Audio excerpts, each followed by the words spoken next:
So Mamata బెనర్జీకి ఇప్పుడున్న hopes అంతా పోయింది. ఎందుకంటే ఒక్కసారి మీరు ఆ చైర్ నుంచి దిగారనుకోండి, మా మలయాళంలో అంటారు ఒక కుక్క కూడా దిగి చూడం మిమ్మల్ని, ఆ పరిస్థితిలో వచ్చేస్తుంది ఆమె.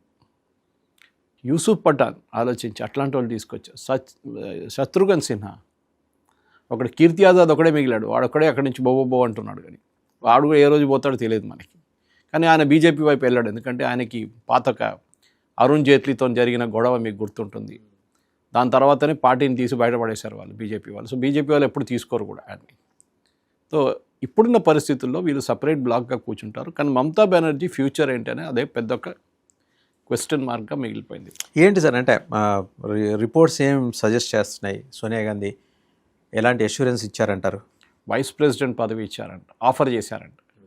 అదేంటండి వైస్ ప్రెసిడెంట్ పదవి? అక్కడ అందరికీ చూస్తే ఎంత తెరిస్తే ఎంత, అక్కడ చాక్లెట్లు పంచిపెట్టినట్టు పెంచబడతారు వైస్ ప్రెసిడెంట్. సెక్రటరీలు ఉన్నారు 10-15 మంది ఉంటారు ఈజీగా. సో అదేంటి మీరు చెప్పారు, రేపు మల్లికార్జున్ ఖర్గేని తీసేస్తాను, మీరు వచ్చి కూర్చోండి అక్కడ అని. And she'll do better job honestly.